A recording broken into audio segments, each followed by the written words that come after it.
If the First Amendment will protect a scumbag like me, it will protect all of you. Larry Flynt.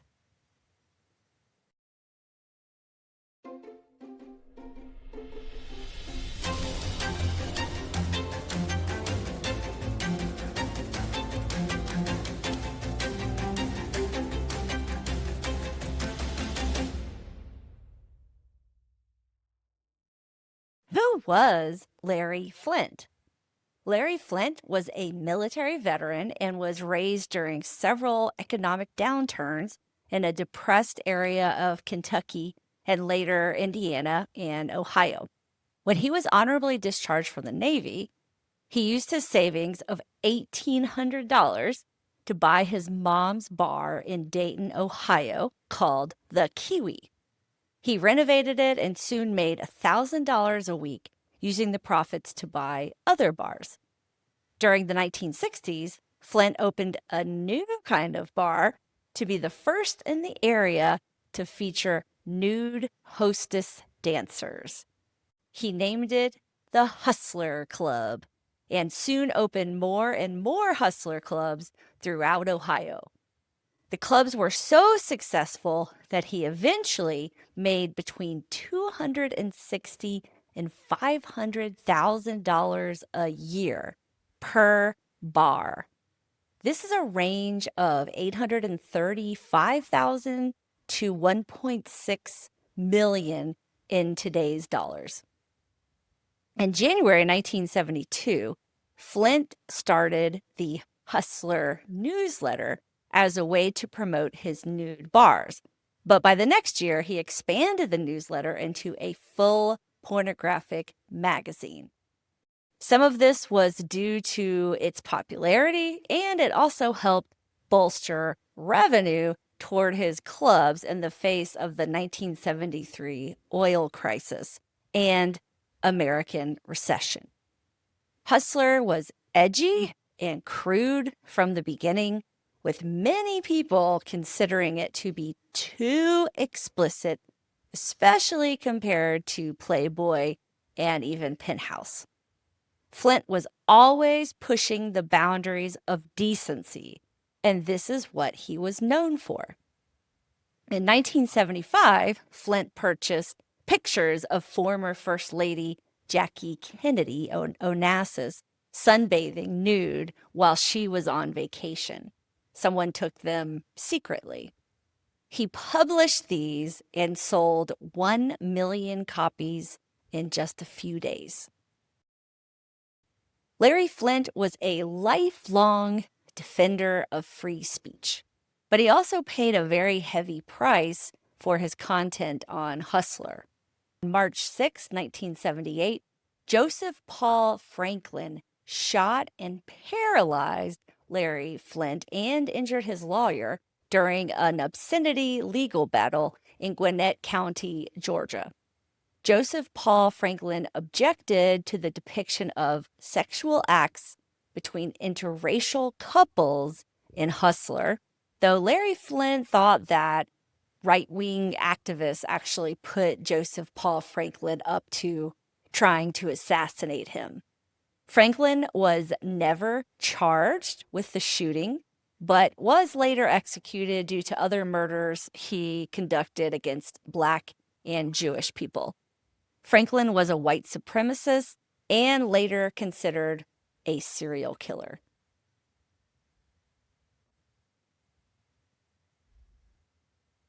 Besides the very explicit images in Hustler, Larry Flynt also published a lot of political satire, social commentary, and a recurring a-hole of the month column that often went after conservative politicians. In the November 1983 issue of Hustler magazine, Flynt ran a parody ad that looked like a real Campari liquor ad campaign. The idea behind the ads was for celebrities to talk about their first time drinking Campari, with the obvious other meaning being a first sexual experience. Flynt featured the televangelist Jerry Falwell in this ad and made it look like an interview where Falwell talked about his first time being a drunken sexual encounter with his mother in an outhouse. The ad had a sentence way down at the bottom that said, "Ad parody not to be taken seriously." Jerry Falwell took it seriously, and he sued in federal court for libel, claiming it harmed his reputation, for invasion of privacy, and for intentional infliction of emotional distress. Initially, a jury rejected the libel claim, stating that no reasonable person would think that the parody was factual, but they awarded Falwell $200,000 in damages for emotional distress. The ruling stated that Hustler's intent was outrageous and intended to harm. Take note of that word, outrageous, because this was the grounds for Larry Flynt's appeal to the Supreme Court in the case Hustler Inc. and Larry Flynt versus Jerry Falwell. Chief Justice William Rehnquist, a conservative, wrote a very strong defense of free speech. He said, "Public figures and public officials may not recover for the tort of intentional infliction of emotional distress by reason of publication such as the one here at issue, without showing in addition that the publication contains a false statement of fact which was made with actual malice, that is, with knowledge that the statement was false, or with reckless disregard as to whether or not it was true." So essentially, what Chief Rehnquist was saying was that if a public figure, like a politician, a celebrity, a preacher, etc., is being parodied, mocked, or insulted, and the parody is not presented as being true, then it is protected speech, even if it is really cruel, tasteless, and or offensive, like saying an evangelist preacher got drunk and had sex with his mother in an outhouse. Protected speech. Here are some other of his quotes that I think are interesting. "At the heart of the First Amendment is the recognition of the fundamental importance of the free flow of ideas and opinions on matters of public interest and concern." Hustler Inc. and Larry Flynt versus Jerry Falwell set a huge legal precedent to protect free speech, especially comedy. It set the stage especially for satirical sites and TV shows like The Onion, South Park, Family Guy, and for shows like The Daily Show, Jimmy Kimmel, Stephen Colbert, Seth Meyers, John Oliver, and many others. It protects stand-up comics from making fun of political leaders and celebrities. That is protected speech. My guest today is stand-up comic Andy Haynes. I found Andy on Instagram because he does a lot of content about being a liberal and offers a really unique blend of political and social criticism. He is self-deprecating, but leverages this into a gentle but also biting critique of our current political climate in America. I can't wait to share this interview with you because, like every stand-up comic I know, Andy is very intelligent, thoughtful, and empathetic. Enjoy!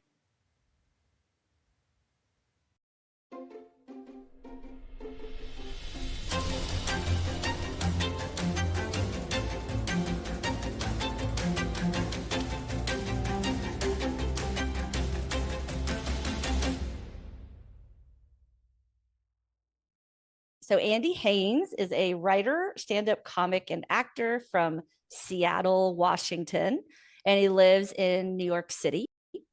His Mhm. stand-up can be seen on Late Night with Jimmy Fallon, Conan, Comedy Central Presents, The Pete Holmes Show, and Comedy Central's Roast Battle.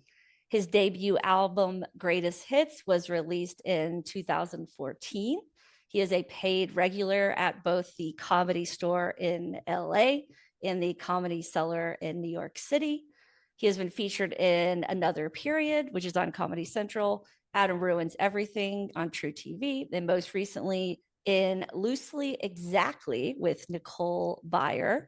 Andy served as the head writer for Hot Takes with Brandon Wardell on Comedy Central and was the creator and star of After Sheldon with Andy Haynes on Jash. He is the creator of the animated show The Champions for Bleacher Report. He has a weekly comedy podcast called Beautiful Boys with Mike Cannon about careers, parenthood, and marriage, which often segues into politics. Andy is known for his dry, sharp commentary about all kinds of topics, from the everyday to US cultural trends, and why I have him on today for his humor about politics. Did I miss anything? That is quite a resume. No, I think that was pretty up to date. I don't think Okay. I've looked at my IMDb for quite a while. I don't do a ton of acting and official show business stuff these Mhm. days because Yeah. everything's moved to the internet. But but yeah, that's you nailed it. All right, nice. Well, yeah, you have quite a social media following on Instagram in particular, don't you? I think you have like 150,000 or something like that I think it's like followers. 115, yeah, Okay, but okay. it's still more than I deserve. I don't know why Oh, that many it's people great. are. I'm Um, impressed. Thank you. I appreciate it. It's kind of cool. I mean, it's definitely affirming to have people follow you for your comedy, but it's kind of the Wild West. I kind of liked it when there was gatekeepers that could like choose you and then give you jobs. And now you Right. have to like prove that everybody likes you and then they give you Yeah. jobs. So it's Yeah. uh Yeah. I know. it's Just, a yeah. learning curve. Yeah, it really, I mean, that's one thing I've learned with this podcast. It's just me. And so I'm trying to build up my following.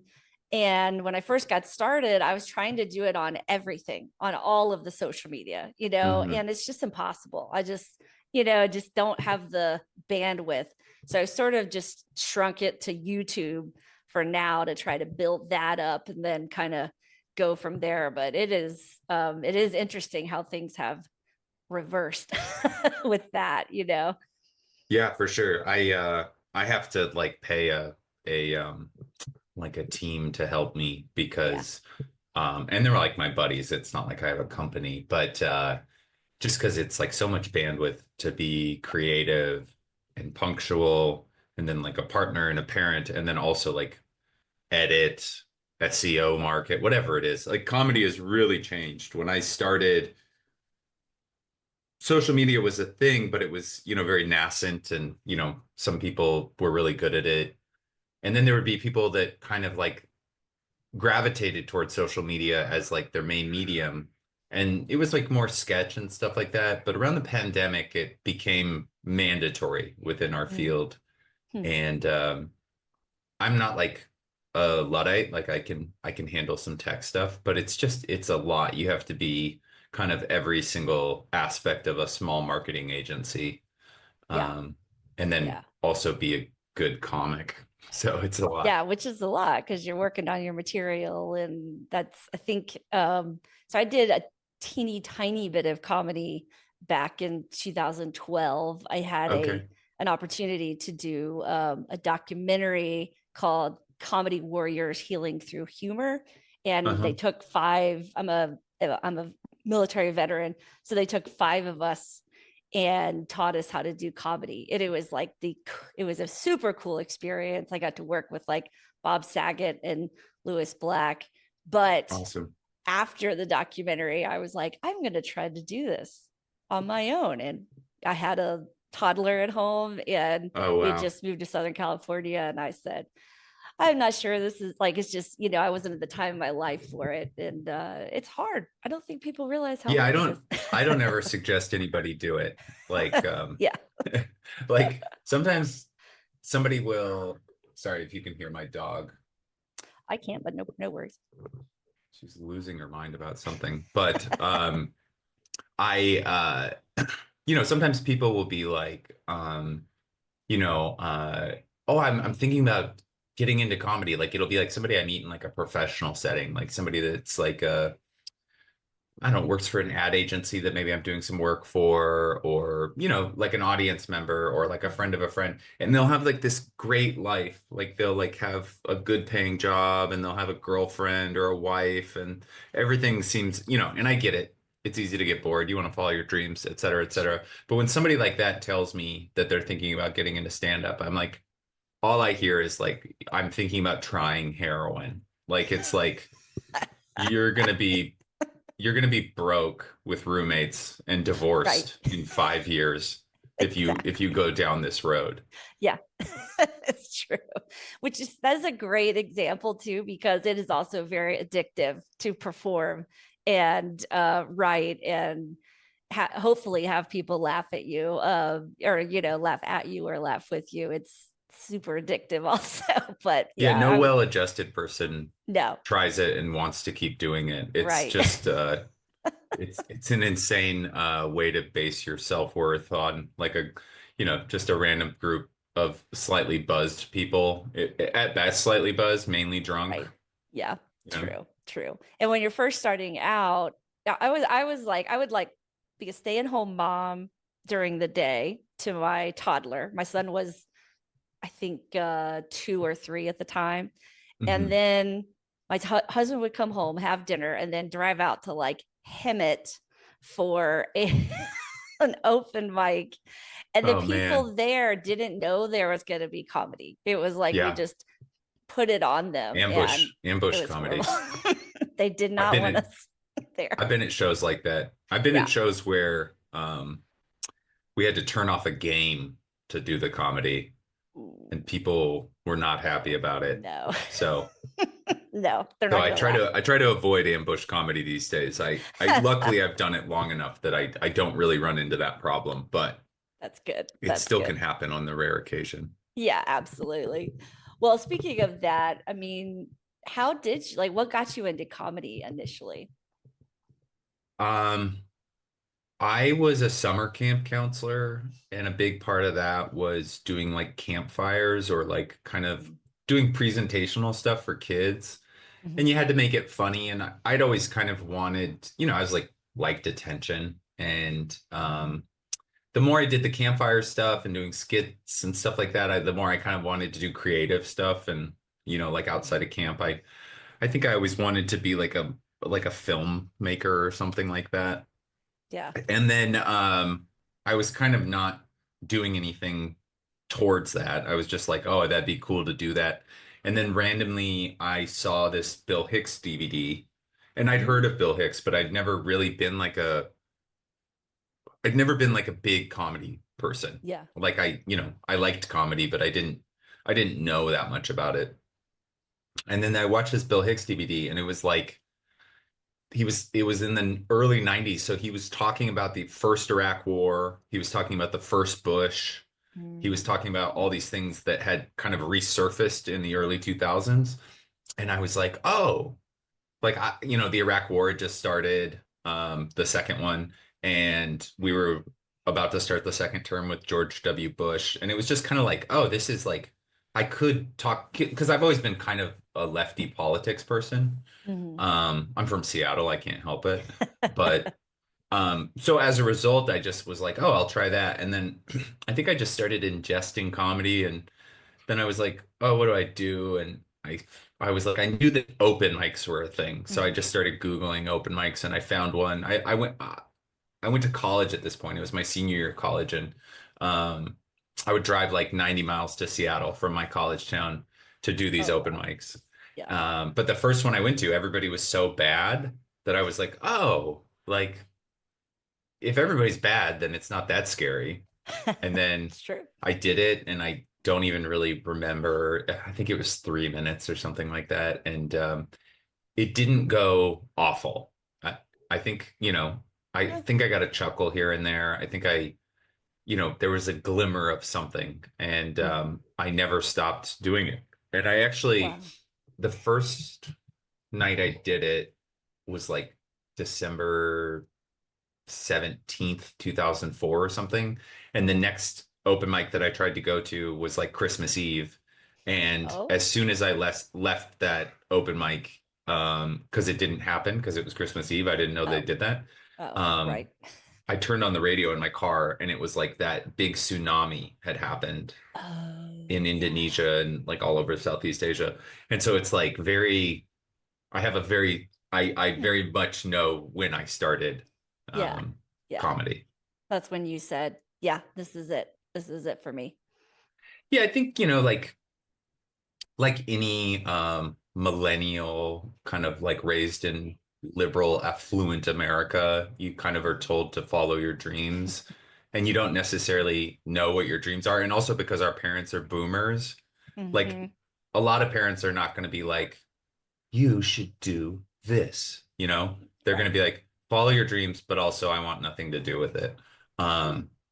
So I kind of just lived in that nebulous, like, follow your dreams, but also I don't know what my dream is. Yeah. And, I had a single mom who was kind of like overwhelmed for most of the Hmm. 90s, Hmm. Yeah. and had a lot of Zinfandel. So she wasn't, she was supportive, but she didn't have the tools to be like, oh, my ADHD son like needs to be in the arts. We have to foster this, Yeah. Yeah. She was Like we barely would getting do by. now, like as Yeah, of parents. course. Yeah. Now it's like I know for me, I'm considered Gen X, but barely. And with my son, I'm like, okay, he's only 13. And I'm like, oh gosh, he's really good at this. I want him to, explore this, and I want to explore this, and I want to explore this. And Yeah. I'm sure he's probably gonna end up being like, I have no idea what I want to do, but I've done everything. you know. Yeah. Yeah. You know, I mean, I think that's the way to go. You scattershot it, you find yeah. something that sticks. See I what mean, happens. there's a part of me that wants to like make my daughter play piano and like do something, like very regimented. Like I see these like, Yeah.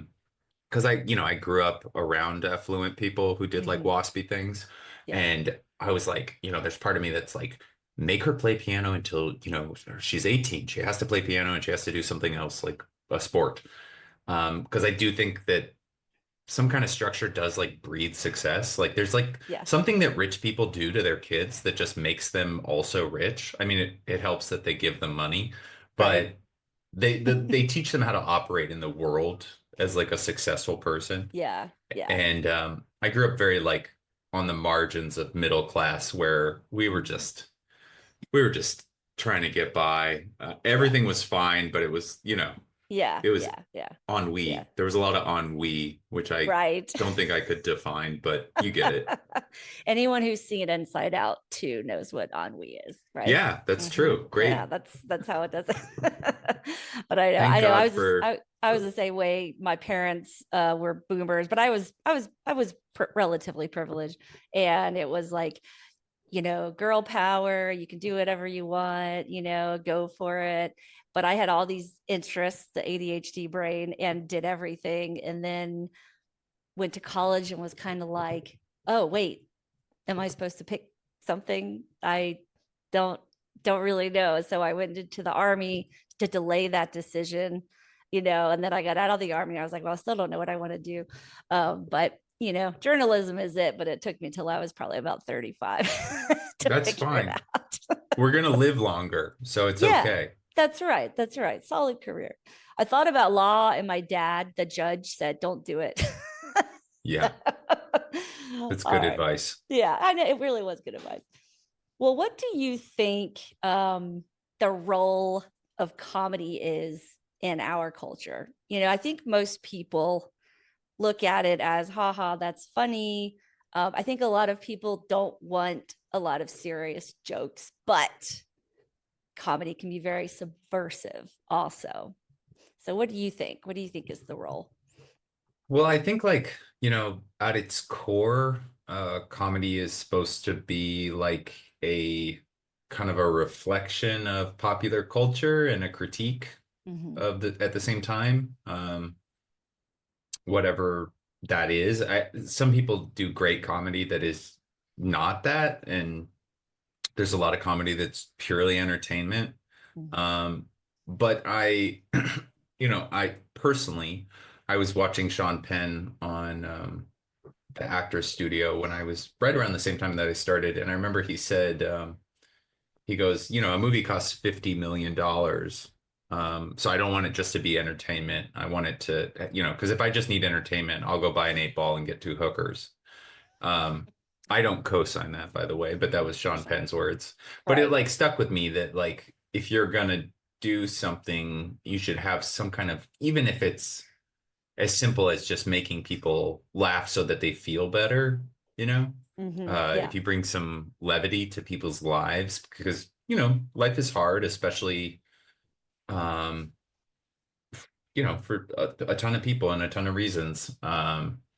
And so I think comedy, is that pressure valve for a lot of people, but it's really morphed into kind of a ugly thing over the last are you still there? Sorry. Yeah.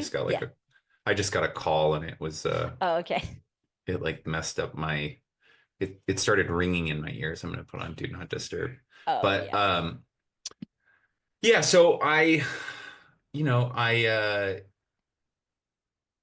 think it's kind of morphed into this thing where around the election of Trump won, and before that, in some instances, um, we kind of had 2008 to 2016, we had like this big awakening, and I don't know if it was universal, but popular culture kind of started to say like, hey, like a joke has consequences, Hmm. and people's like the way we talk about groups of people and um the way we make fun of people, it has gravity in the real world, right? Like Hmm. if we make light of these kind of and the rule was always, up until that era, it was kind of you punch up. Punching down Hmm. is not funny. Hmm. There's people that can Yeah. do it with nuance, but it was kind Yeah. of like you punch up because punching down is cheap, punching down is mean. Yeah. But for some reason, the reaction to the kind of like what people call wokeness Right. was like this complete rejection of everything that it stood for. And Hmm. comedy became the like poster child for this, where it Hmm. was like guys were so mad that they were being told they couldn't make jokes about things Right. or that they couldn't you know, say certain things, and then that became have people on their podcast or work with people who, it's like pretty simple stuff. It was like, hey, this guy's like been accused of sexual assault. Maybe we don't like just like Hmm. have a like chat with him. Right. Or this guy said that like Latinos are like a virus in Hmm. America. And Right. then, maybe we don't just softball this guy like, what's a Sunday look like for you? Who are you supporting this year in the Super Bowl? Like, Right. and that also got that kind of like pushback to where it became this culture war kind of thing where comedy that said whatever they wanted to and comedy that was what we would call edgy, at one point. Right. It kind of became the rallying cry for this like Hmm. free speech, conservative, libertarian movement. Yeah. Um, and I definitely like I have close friends that are, you know, the very, at the front of these Mm. kind of groups of people. And a lot of them are really just comics at heart, but they've been so co-opted into this culture that they've become rich and famous. And I think Mm. that they're on a little bit of a ride. They're not gonna, Right. we don't know where our next meal comes from, so everybody's Right. trying to get what they can. Yeah. But it's become kind of it's become something else. Comedy is not Mm. just like I'm gonna show up and be entertained for the afternoon. It's become kind of like a us or them. And there's, Mm. there's comics who still do it. Like I don't think Nate Bargatze brings up anything Mm, political. yeah. And he's an amazing comic. And I think Yeah. that, the majority of his fan base is probably white Christian people, which is Right. fine. Yeah. But it's also with the rebuke of kind of the liberal comic or the woke comic per Mm, se. Um, it's become kind of I don't know, it's just like it's a different beast altogether. I do feel like the yeah. ship is riding Yeah. because Yeah. it's one thing for Joe Biden's presidency to make all these jokes where you're like making fun of these dark things, ICE, Hmm. fentanyl, human trafficking, Right. illegal, what do you call it? Undocumented immigrants, whatever Oh, it right. is. Yeah. Yeah. You're making trans people, Yeah. and these are not my jokes, by the way. These are like the Yeah. jokes Yeah. that would at one point Right. be considered edgy or whatever. But when you actually see people, being like taken off the streets and Yeah. now we have these like SNAP benefit situation going on Right. where families Hmm. aren't going to have food. Like to Yeah. go up there and be a millionaire in Yeah. Austin and be like a lot of hungry people, like some Yeah. crass joke, like that doesn't Right. fly anymore. Like there's real Yeah. consequences. And I do think that, my personal stance on it and something that I've had to come to reckon with because I've made jokes that have been, not great. That, there's Hmm. jokes that I tell sometimes that I'm like, oh, that probably like hurts somebody's feelings in the room. And I think a lot of people across the board would argue that that doesn't matter. But for me, I think Hmm. it does have real world consequences. And I think Yeah. that, like I said earlier, I think when you laugh at somebody like their existence, it opens the door for you to treat them less than human. Mm. So Yeah. Yeah. yeah, Yeah. That's interesting because I hadn't actually heard that term, you punch up and not down, because I think what I'm seeing now is, I don't know, I think this is a moment for political criticism, and like you were saying, um, comedy, like, yes, you're going to entertain, but also you have a microphone and you have a platform, you know, and there's something about humor that softens things a little bit, even if it's also like a little biting, you know. yeah, But it's a tricky time because, I mean, you've got, Jimmy Kimmel, Stephen Colbert. I mean, I think even President Trump went against Seth Meyers recently, just because they're making jokes about the president, or political criticism. So I don't know. Do you ever fear any kind of retribution? Because you tell some edgy, and like you said, you're kind of on the liberal side. I would love some real high profile retribution. That would be great for me. I know, right? Um, but I fear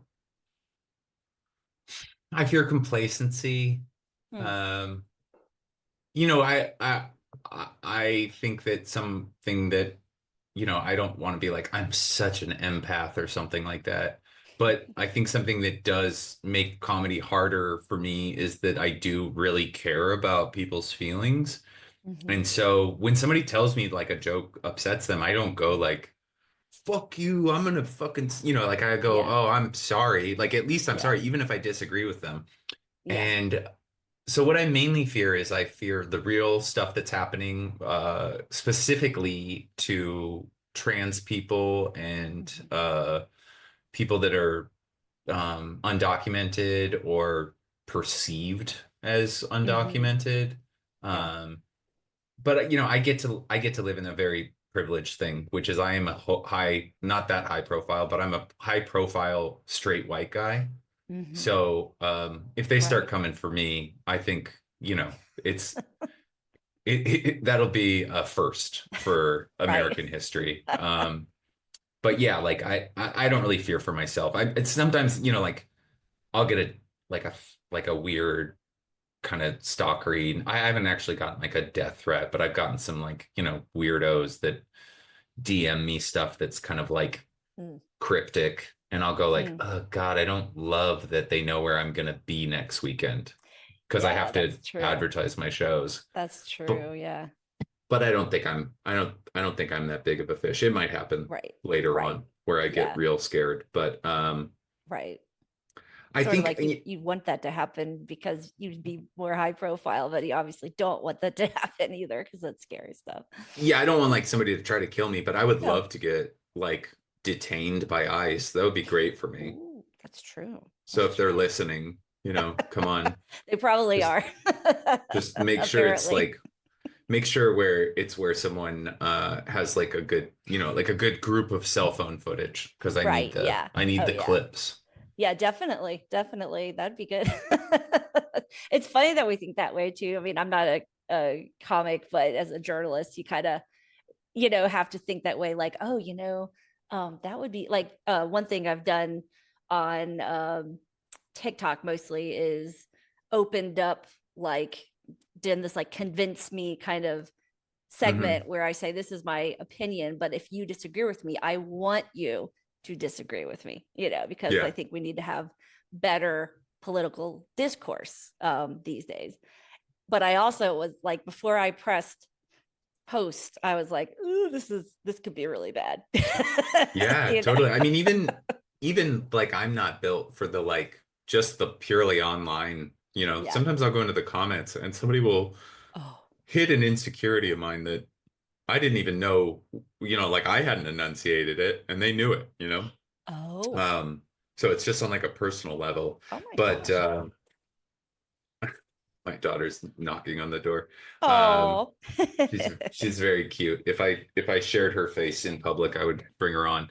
No, Um, I hear you. I hear you. but um, Protect that girl.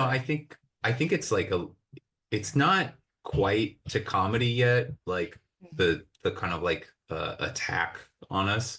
Mm-hmm. But I do think journalism right now is in a really gross place because almost, I don't know, 90% of mainstream media is owned by like a collection of a few guys. And Yeah. even if they're not conservative, they're capitalists. So like Mm-hmm. if the president can sue them or somebody else, the justice system can affect their bottom line, like they're gonna probably Mm-hmm. like get in line for whatever like that's what we see with the Stephen Colbert and the Jimmy Yeah. Kimmels and Paramount and was it Yep. CBS News that got 60 Minutes. yeah, like They took away the producer, or their yeah, like producer resigned, and yeah. these really kind Yeah. of assaults on free speech, which by the way, hilarious that it's the only thing that these people could talk about for a decade was free speech, and then they're I know. gladfully I know. accepting that. But I don't Yeah. think we're far off from, I mean, special interest kind of dominating our entire mainstream journalism. And that's great Mhm. that there's like a whole slew of people doing it on YouTube and things like that. But it's also scary because Zuckerberg, Mhm.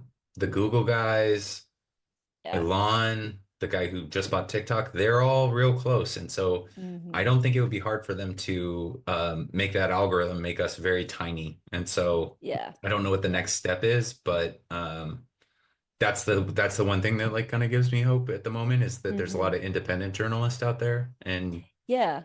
Yeah, people there doing are. that work. There are. It's hard to get in there. Like I like Aaron Parnas. I don't know if you follow him at all, but you might recognize the last name because his dad worked for Trump in the first administration. Yeah, I was gonna say that it's Lev Parnas, Yeah. right? Yeah. Yeah. He's got a great following on Substack mostly, but he posts on Instagram also. And I mean, he's on the liberal side, but he's not super biased, he's really interesting. Like I feel like you're getting straight shot, kind of news from him.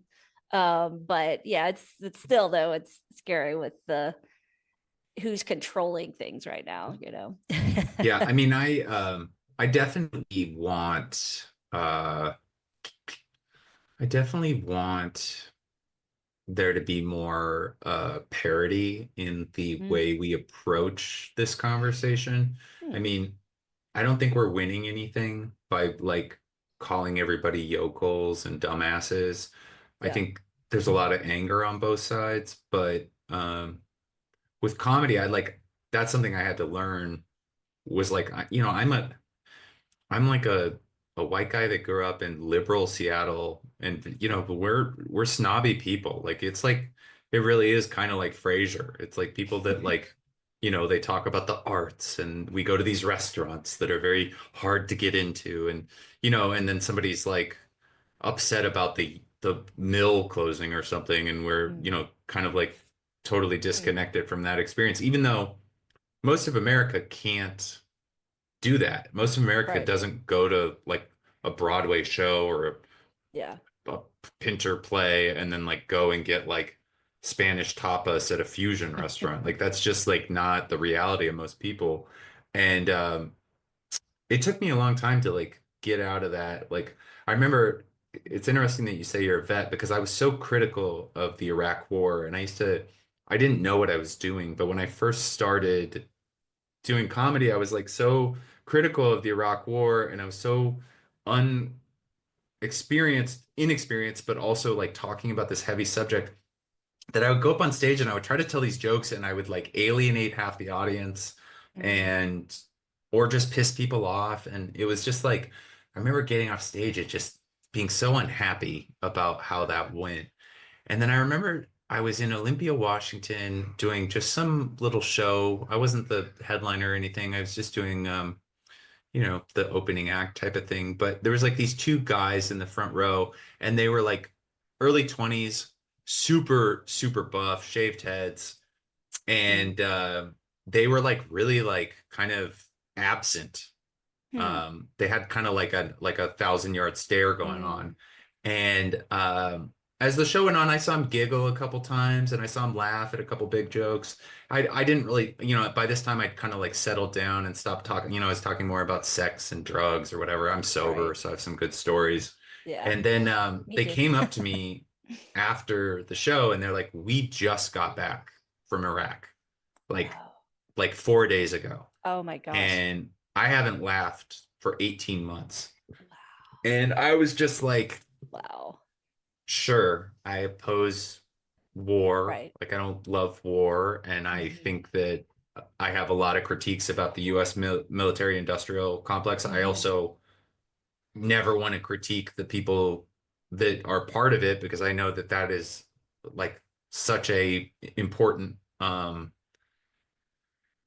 part of American identity and also upward mobility for people and things like that. Hmm. Like I don't want to disenfranchise because that's real for Yeah. people. And but Yeah. I in that moment I was like, oh, I gotta like figure this out because Yeah. if I can make that guy laugh at my liberal bullshit, those guys, or even if I can Yeah. just make those guys have a Yeah. decent day, then that's what this is. That's so much more Right. important to me. And also like Yeah. if they come and they can if I make a bunch of people that hate my point of view laugh at what I'm talking about, I kind of bring them a little closer to me, at Hmm. least in the sense that I'm not their enemy. Yeah, absolutely. I think that's great. And I know for me, what made me more liberal is serving in the military because, and I served in Iraq for a year as well.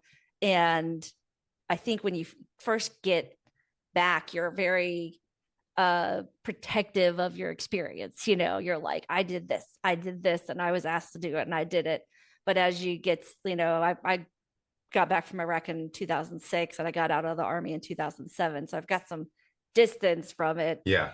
And just the way I process things is a lot through that lens. Cause that's, when you're 22 years old, that's a formative time in your life anyway. And then you're thrown into, even if you don't go to Yeah. war, you're thrown into intensity. Yeah.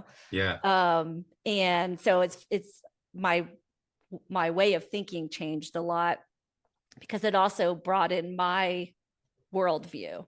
You know, Hmm. I would have never gone to Iraq if it had not Yeah. been Yeah. for that, and or the Middle East or whatever. And but it's as a veteran, you're just always, I think, very conflicted because I think a lot of Iraq vets are kind of looking back on their experience in Iraq, going, "Why were what were we doing, and why were we there? But also, but I still did it, so you're Yeah, and always, your brain is always like I cycling, don't think that we should, you know, that the people that serve in the army, for the most part, um, are not dying to go to another country and subjugate a people or Right. Yeah. inflict harm or kill. I mean, you get the Yeah. you get the because you Every were once there, in a while. Yeah. you get But the not, odd psychopath not that's dying generally. to do Yeah. something. But I think for the most part, it's a lot of people who are like, oh, I come from this like poor part of Texas, and they're like, Yep. I didn't have money for college, or Yeah. I don't have the like path to a job that is going to let me like, have a family and Hmm. get a retirement and things like this, or whatever their family was in it. And then, Yeah. more than anything, if my, I have critiques about the military and Hmm. just the way the American government has used the military. Yeah. But, like when I think about the army, and my biggest critique of it right now is it's like, how are we treating veterans? Because I see a Yeah. lot of veterans. I remember I mean, this Hmm. because you probably have a lot of people in your life, but like, and I don't have jokes about this because it's obviously not very funny, but Hmm. like, like after Afghanistan and Iraq cooled down, there was like just an ocean of people without any kind of tools to deal with Hmm. that. And we saw this huge spike in suicides and huge spikes in Yeah. domestic abuse and huge spikes in drug abuse. And yeah, that's, I think Homelessness.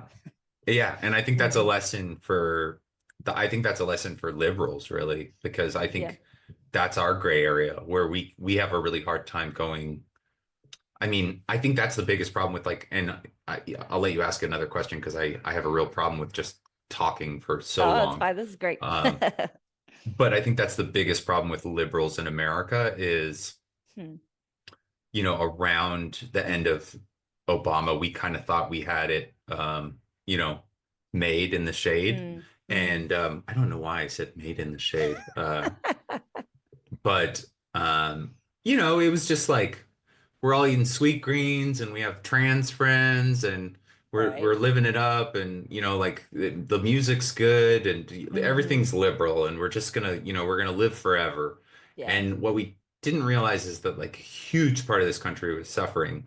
And meanwhile, like like all the leaders of the Democratic Party who were like these liberal heroes, you know, Nancy Pelosi's like sitting on $200 million. Hmm. They're Right. going to um, French Laundry in Napa Valley for lunches. They're flying in private jets. Whatever it is, it's like such a disconnect because when the Democratic Party was the Democratic Party that like we built as liberals, it really was focused on unions and Hmm. and American labor and lifting up the working class into a middle class and lifting up American institutions and infrastructure so that it could serve Hmm. Americans. Like Right. there was a kind of benign socialism that FDR kind of put into place that was Hmm. really beneficial, and that's why we got the 50s and a little bit of the 60s.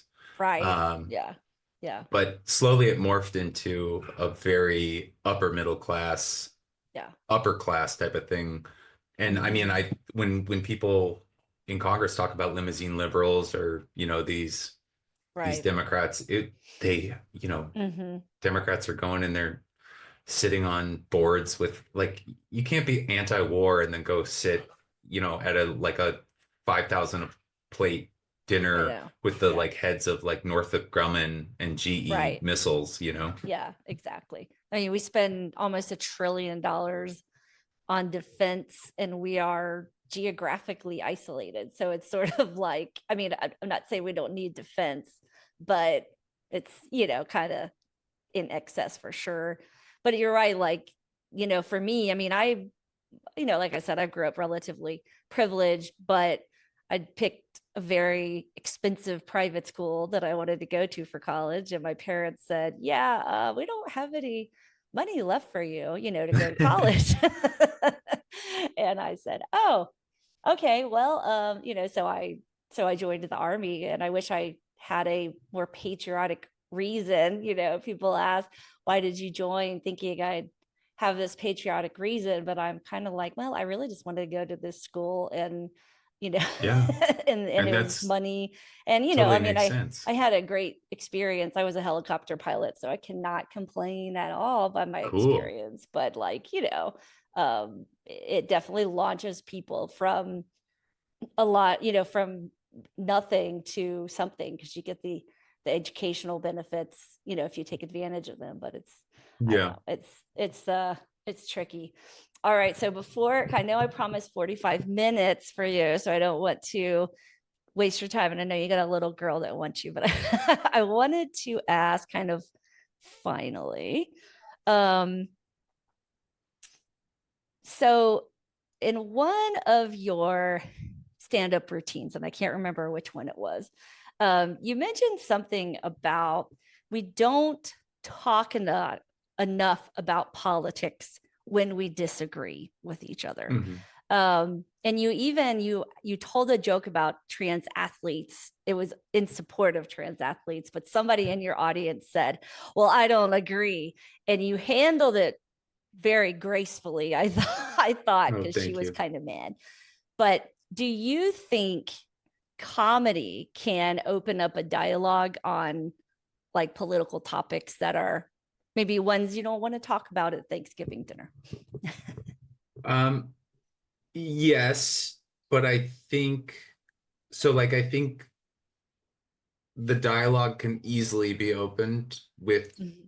the jokes and stuff like that. But the problem with that is like where it lives is in those comments and that back and forth. So I almost think it's like this conversation starter. Have you seen this bit? Do you know Mm-hmm. who this guy is?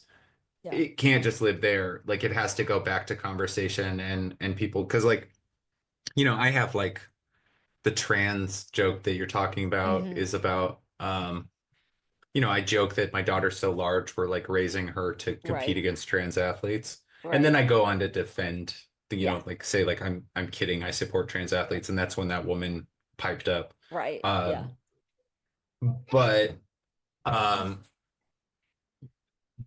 but I think like if you look at that comment section, it's like thousands Mm-hmm. of guys going, men can't be women.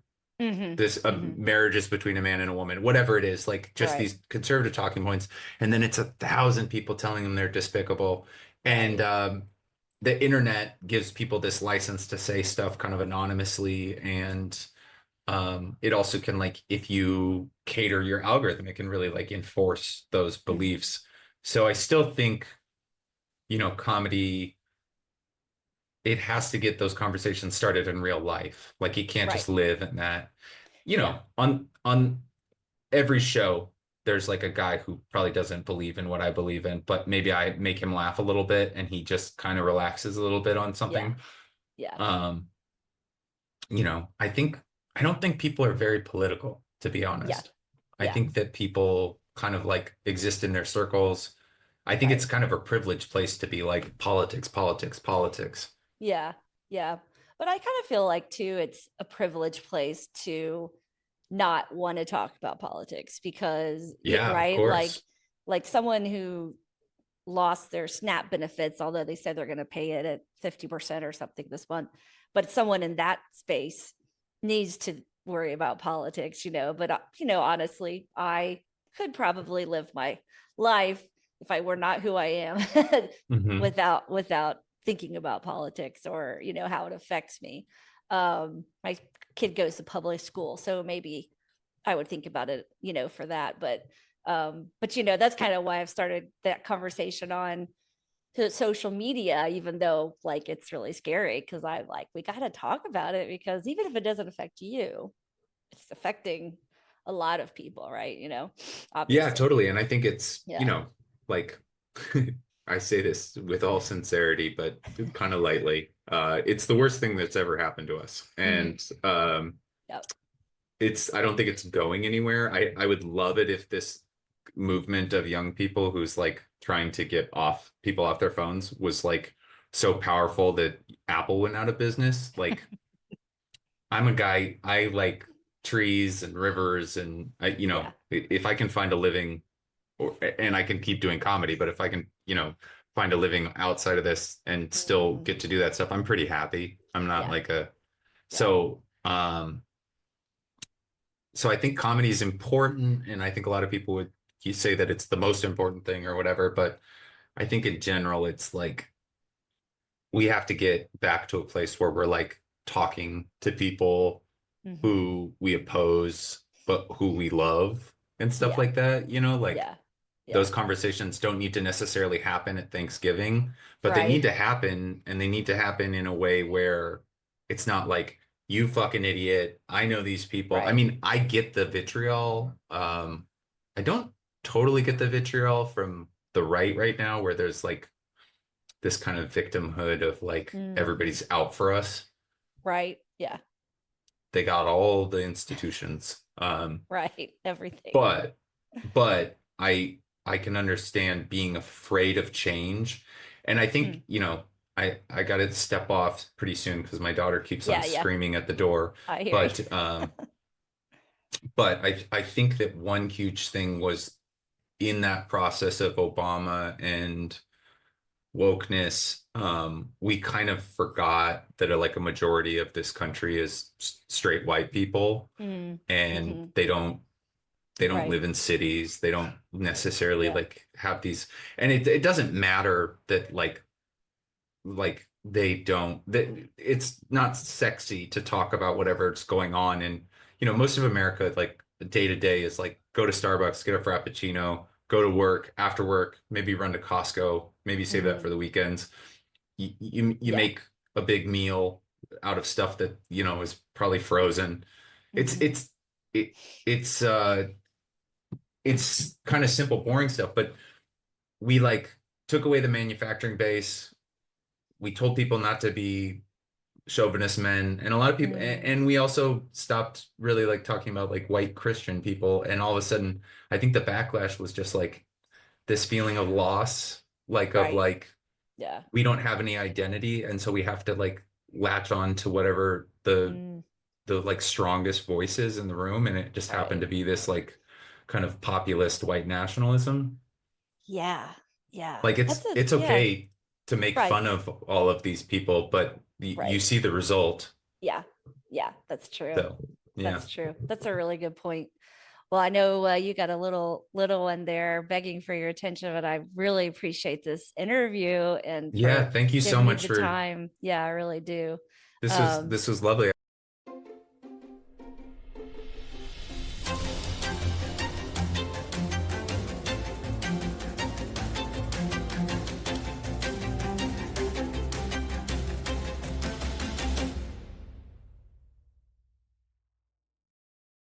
I'm going to end with what I consider the GOAT of political comedians and social commentary, George Carlin.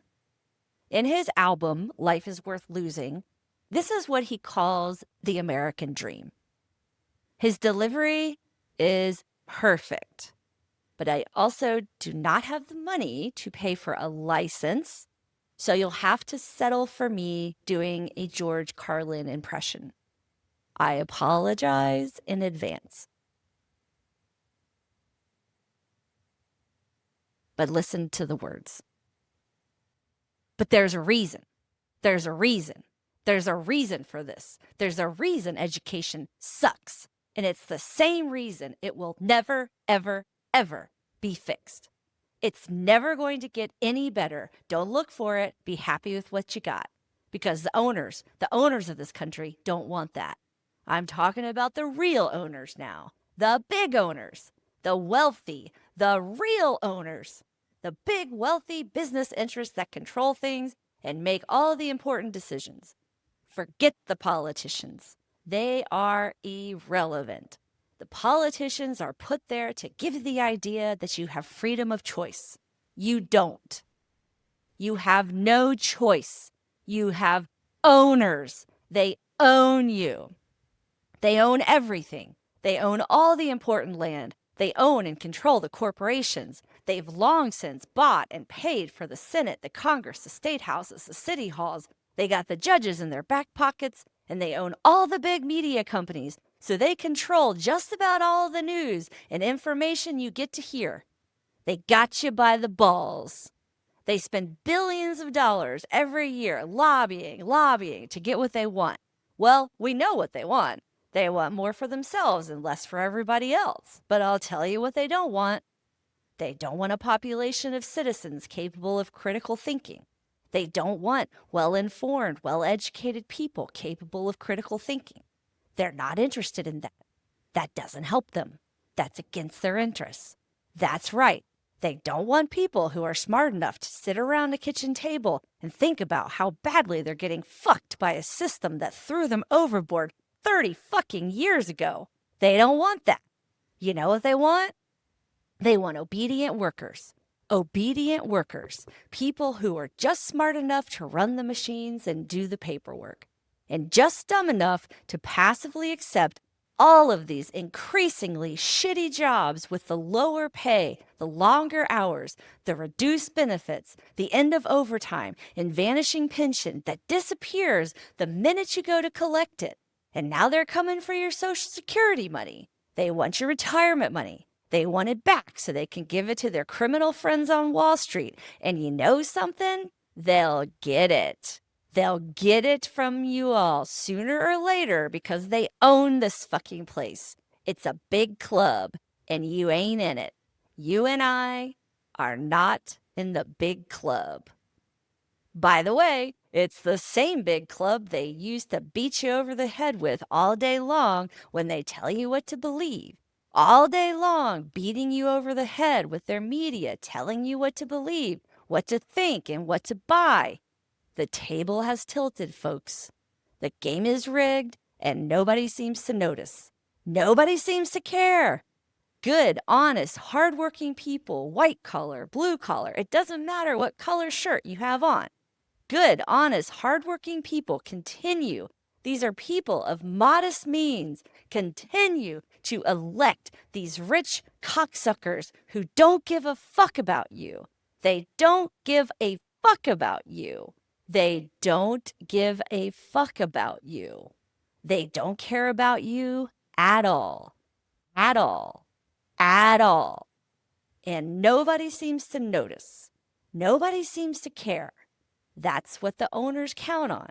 The fact that Americans will probably remain willfully ignorant of the big red, white, and blue dick that's being jammed up their assholes every day because the owners of this country know the truth. It's called the American dream because you have to be asleep to believe it. George Carlin. Was he just a stand-up comic or a soothsayer? Thank you for listening to the Journalism of Everything podcast. I am Darisse Smith. I'm a freelance journalist and host. If you liked or even hated this episode, please comment on YouTube, Spotify, Apple Podcasts, or wherever else, and let me know what you think. And hit that subscribe button too.